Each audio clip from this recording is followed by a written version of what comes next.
Welcome back everyone. मैं Aditya Gupta from NIT Jamshedpur आप सभी का फिर से स्वागत करता हूं आपके अपने चैनल टीवीआईटी पे। तो दोस्तों, स्ट्रक्चर ऑफ एटम के इस लेक्चर में हम पढ़ने जा रहे हैं बोहर्स मॉडल ऑफ एटम। तो चलिए शुरू करते हैं। बोहर मॉडल ऑफ एटम शुरू करने से पहले हम जल्दी से रिवाइज कर लेते हैं कि हमने लास्ट लेक्चर रुदरफोर्ड मॉडल में क्या पढ़ा था। तो अगर आपको ध्यान हो, हमने ये पढ़ा था कि बीच में हमारा न्यूक्लियस होता है, इसके अराउंड ऑर्बिट्स होते हैं और इन ऑर्बिट्स में इलेक्ट्रॉन्स घूमते हैं, ये ऐसे रिवॉल्व करते हैं। जो हमारा न्यूक्लियस होता है इसमें प्रोटॉन और न्यूट्रॉन होता है और इलेक्ट्रॉन्स जैसा बताया गया बाहर इसमें रिवॉल्व करते हैं। तो ओवरऑल हमने पढ़ा था कि न्यूक्लियस जो होता है वो बहुत ही छोटा होता है, स्मॉल और डेंस, हाईली डेंस होता है। फिर दूसरा पॉइंट हमने क्या पढ़ा था कि न्यूक्लियस पॉजिटिवली चार्ज होता है। क्यों पॉजिटिवली चार्ज होता है, ये पॉइंट आता है। तो देखिए, न्यूक्लियस में होता है प्रोटॉन प्लस न्यूट्रॉन। न्यूट्रॉन हमारा होता है न्यूट्रल, इस पे जीरो चार्ज, और प्रोटॉन पे होता है पॉजिटिव चार्ज। तो इसलिए हमारा जो न्यूक्लियस ओवरऑल वो पॉजिटिव होता है। फिर अगला पॉइंट हमने ये पढ़ा था कि एटम का मोस्ट ऑफ द स्पेस खाली होता है, एम्प्टी होता है, यानी वेकेंट होता है, उसमें कुछ नहीं होता।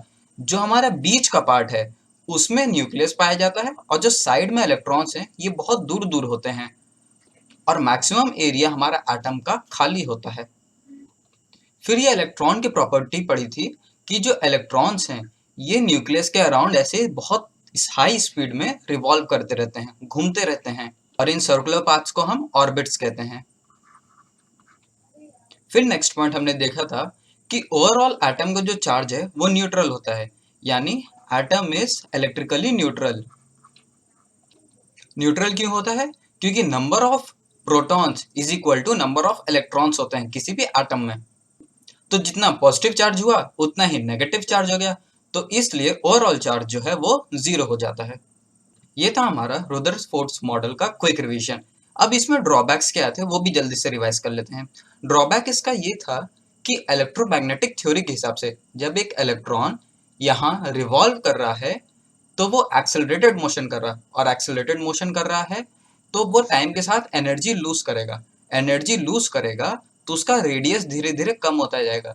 रेडियस कम होगा तो वो धीरे धीरे इलेक्ट्रॉन जाके यहाँ पर एटम में मिल जाएगा और इस तरह से एटम का एग्जिस्टेंस खत्म हो जाएगा।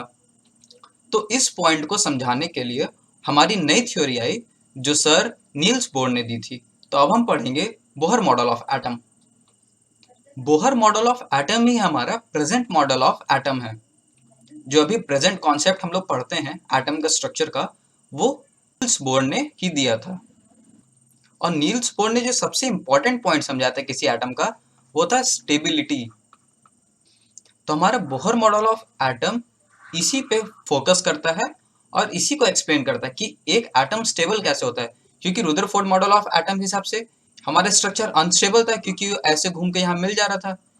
पर नील्स बोर ने स्टडी किया और फिर यहाँ पर दिया कॉन्सेप्ट ऑर्बिट्स और शेल्स का। उन्होंने पहला पॉइंट ये दिया कि इलेक्ट्रॉन्स एक सर्टेन ऑर्बिट में न्यूक्लियस के अराउंड घूमते हैं,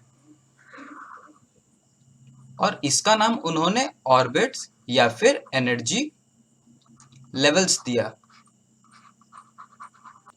और ऐसे एक नहीं, कई सारी ऑर्बिट्स होती हैं, इसके अंदर भी इसके बाहर भी, और हर ऑर्बिट का अपना एक एनर्जी लेवल होता है, एक डिफरेंट एनर्जी होता है।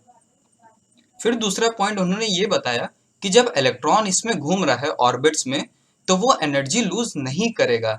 देखिए, रुदरफोर्ड के टाइम पे ड्रॉबैक ये आया था कि एक्सेलरेटेड मोशन है तो वो एनर्जी लूज करेगा, पर नील्स बोर ने इस पॉइंट को जो है गलत बताया और कहा कि ये एक्सेलरेटेड मोशन कर तो रहा है पर ये एनर्जी लूज नहीं करेगा।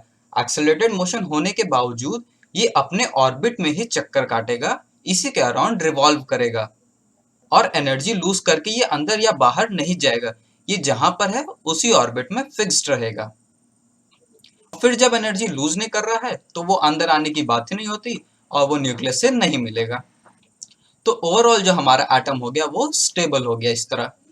अब चलिए इसको प्रॉपर डायग्राम से समझते हैं कि डिफरेंट ये जो एनर्जी ऑर्बिट लेवल्स होते हैं ये क्या होते हैं, डायग्राम में कैसे दिखते हैं, और इनमें कुछ इंपॉर्टेंट फॉर्मूलाज भी देखेंगे। ये देखिए, ये आपका प्रेजेंट स्ट्रक्चर ऑफ एटम है। बीचों बीच हमारा न्यूक्लियस है जो पॉजिटिवली चार्ज्ड होता है। अब देखिए क्वेश्चन बनना यहीं से शुरू हो गया। पहला क्वेश्चन ये पूछ सकता है कि न्यूक्लियस में क्या क्या होता है। तो न्यूक्लियस में प्रेजेंट होता है प्रोटॉन और न्यूट्रॉन। फिर इसके अराउंड डिफरेंट शेल्स हैं या फिर ऑर्बिट हैं, जिनको हम एनर्जी लेवल्स या फिर इलेक्ट्रॉन शेल्स कहते हैं, और इसमें इलेक्ट्रॉन्स रिवॉल्व करते हैं। तो देखिए जो सबसे पहले क्लास में हमने पढ़ा था बेसिक सब atomic parts of atom, electron, proton और न्यूट्रॉन, तीनों यहाँ कवर हो गए। तीनों कैसे कवर हो गए? प्रोटॉन और न्यूट्रॉन आपका यहाँ बीच में न्यूक्लियस में आ गया, और इलेक्ट्रॉन्स आपका यहाँ रिवॉल्व कर रहा है, यहाँ पर ऐसे चक्कर काट रहा है, गोल गोल घूम रहा है। एक क्वेश्चन यहाँ पर यह भी बन गया कि हमारा जो न्यूक्लियस है उसका ओवरऑल चार्ज पॉजिटिव होता है। फिर नेक्स्ट पॉइंट समझते हैं इन सर्कुलर ऑर्बिट्स का। देखिए जो शेप है इनका ये सर्कल होता है और इसमें इलेक्ट्रॉन्स रिवॉल्व करते हैं। हर एक का रेडियस अलग होता है, डिफरेंट होता है। जैसे जैसे हम बाहर जा रहे हैं वैसे आप देख रहे हैं रेडियस इसका बढ़ता जा रहा है। और हर एक ऑर्बिट का अपना एक फिक्स्ड एनर्जी होता है। और एक और इम्पॉर्टेंट पॉइंट, यहाँ जो एनर्जी होगा ये कम होगा, इसके बाहर जाएंगे उसका एनर्जी थोड़ा ज़्यादा होगा, इसके बाहर जाएंगे और ज़्यादा होगा, और जैसे जैसे आप दूर जाते जाएंगे वैसे ही इनका एनर्जी बढ़ता जाएगा। अब इन एनर्जी लेवल्स को रिप्रेजेंट करने का दो तरीका है।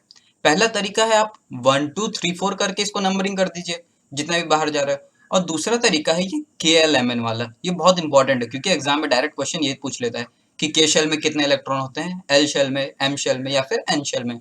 तो देखिए कैसे याद करना है, इधर आप साइड में नंबरिंग कर लीजिएगा अगर एग्जाम में पूछता है। पहले आप 1 2 3 4 कर लीजिएगा, ऐसे 5, फिर यहाँ पर नीचे KLMN लिख लीजिएगा, KLMNO। अगर बाय द वे क्वेश्चन पूछता है कुछ M शेल का, तो इसका मतलब आपसे वो थर्ड शेल का क्वेश्चन पूछ रहा है, उससे रिलेटेड। अब क्वेश्चन क्या पूछेगा वो भी समझ लेते हैं। क्वेश्चन आता है नंबर ऑफ इलेक्ट्रॉन्स पे, कि किसी एक ऑर्बिट में हमारे कितने इलेक्ट्रॉन्स होंगे, और इन्हीं इलेक्ट्रॉन्स की जो प्रॉपर्टी है यहाँ से हमारा इलेक्ट्रॉनिक कॉन्फ़िगरेशन भी आता है। तो यहाँ पर आप समझ जाएंगे तो आगे आपको दिक्कत नहीं होगा। देखिए जो आपका पहला शेल है ये फर्स्ट, जिसको हम K शेल भी कहते हैं, इसमें सिर्फ 2 इलेक्ट्रॉन्स होंगे। यहाँ मैं साइड में लिखता जाता हूँ, फर्स्ट में होंगे आपके 2 इलेक्ट्रॉन्स। फिर जो आपका सेकेंड शेल है इसमें 8 इलेक्ट्रॉन होंगे, आप काउंट भी कर सकते हैं। जो आपका थर्ड शेल है इसमें आपके 18 इलेक्ट्रॉन होंगे। तो अब देखिए फर्स्ट शेल में 2 इलेक्ट्रॉन है, सेकंड में 8 है, थर्ड में 18 इलेक्ट्रॉन है। तो ये आ कहाँ से रहा है, कोई फॉर्मूला क्या है? तो देखिए नंबर ऑफ इलेक्ट्रॉन्स का फॉर्मूला होता है यहाँ पर, नंबर ऑफ इलेक्ट्रॉन्स होता है 2n स्क्वायर, 2n स्क्वायर। इसको आप अच्छे से याद रखिए। यहाँ मैं फिर से लिख देता हूँ, number of electrons in a shell 2n square. अब यहाँ पर आपका n क्या है ये सवाल है। तो n आपका है नंबर ऑफ शेल, कौन से शेल का पूछ रहा है। अगर K शेल हो गया तो आप नंबर 1 देंगे के n की जगह, ये आपका जो है n है, n की वैल्यूज डिफरेंट। तो अगर आपका फर्स्ट शेल है तो n की वैल्यू 1 देंगे, अगर सेकंड शेल है तो n की वैल्यू 2, थर्ड शेल है तो 3, फोर्थ है तो 4। तो इस अकॉर्डिंग आप यहाँ पर वैल्यू पुट करेंगे और आपका आंसर आ जाएगा। अब देखिए इसको एक बार वेरीफाई करते हैं कि ये फॉर्मूला सही है या नहीं। देखिए n की जगह 1 डालिए तो 2 इंटू 1 का स्क्वायर 2 हो गया, सही बैठ रहा।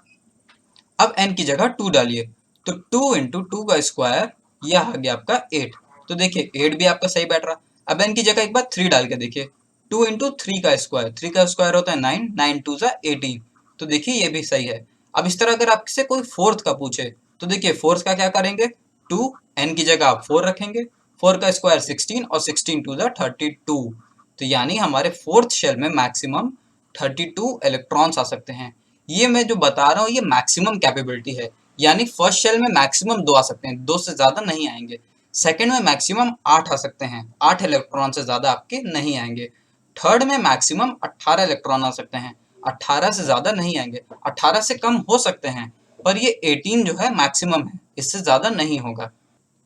तो ये था आपका overall Bohr model of atom का कॉन्सेप्ट, जहां पर उन्होंने देखिए सबसे इंपॉर्टेंट क्या था, आपको शेल्स का पॉइंट उन्होंने समझाया, फिर एनर्जी लेवल्स का उन्होंने पॉइंट दिया, फिर ये फॉर्मूला 2n स्क्वायर, ये मोस्ट इंपॉर्टेंट है, इसे डायरेक्ट एग्जाम में आ सकता है क्वेश्चन।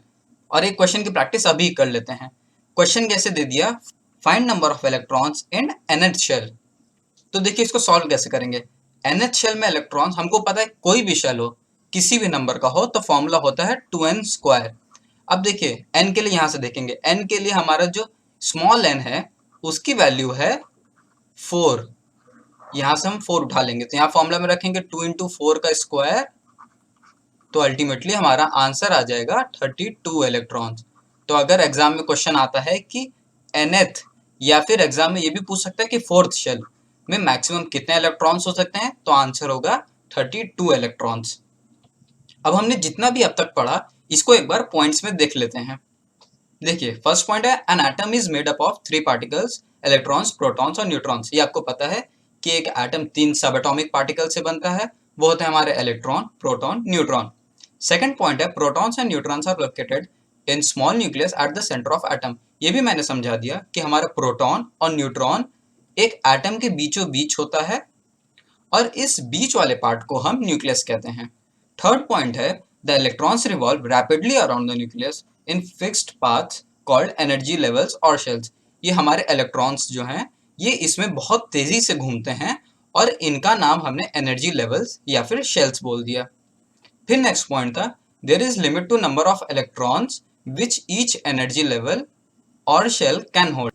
देखिए ये पॉइंट अभी हमने जस्ट ही पढ़ा कि मैक्सिमम इलेक्ट्रॉन्स कितने हो सकते हैं, एक इसमें लिमिट हो सकता है क्योंकि इस पर्टिकुलर लिमिट से ज्यादा इलेक्ट्रॉन्स उसमें नहीं होंगे।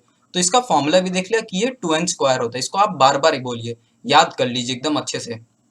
फिर देखिए नेक्स्ट पॉइंट है ईच एनर्जी लेवल और shell is associated with a fix amount of energy.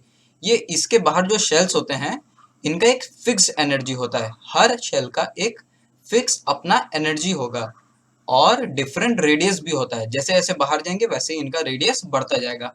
Last point है there is no change in energy of electrons as long as they keep revolving in the same energy level. देखिए इसको इतना मत पढ़िए, easy language में बता रहा हूँ कि ये जो इलेक्ट्रॉन्स जब यहाँ पर घूम रहा है अपने एक एनर्जी लेवल शेल्स में, तो ये एनर्जी लूज नहीं करेगा। ये रुदरफोर्ड वाले पॉइंट को इन्होंने यहाँ पर ठीक किया था कि जब ये एक्सेलरेटेड मोशन कर भी रहा है तो एनर्जी लूज नहीं करेगा और ये इसी पाथ में, इसी ऑर्बिट में चक्कर काटता रहेगा, घूमता रहेगा। और इस तरह से हमारा ओवरऑल एटम जो है वो स्टेबल हो गया। तो दोस्तों ये था आपका पूरा स्ट्रक्चर ऑफ एटम जिसमें हमने डिफरेंट मॉडल्स पढ़ लिए। पहला मॉडल हमने पढ़ा था थॉमसन मॉडल, थॉमसन मॉडल के बाद हमने रुदरफोर्ड मॉडल पढ़ा और फाइनली हमने लास्ट में नील्स बोर मॉडल पढ़ा जो हमारा मॉडर्न मॉडल ऑफ एटम है, जो अभी प्रेजेंट कॉन्सेप्ट हम लोग पढ़ते हैं। तो चलिए मिलते हैं नेक्स्ट वीडियो में, तब तक के लिए ऑल द बेस्ट, जय हिंद।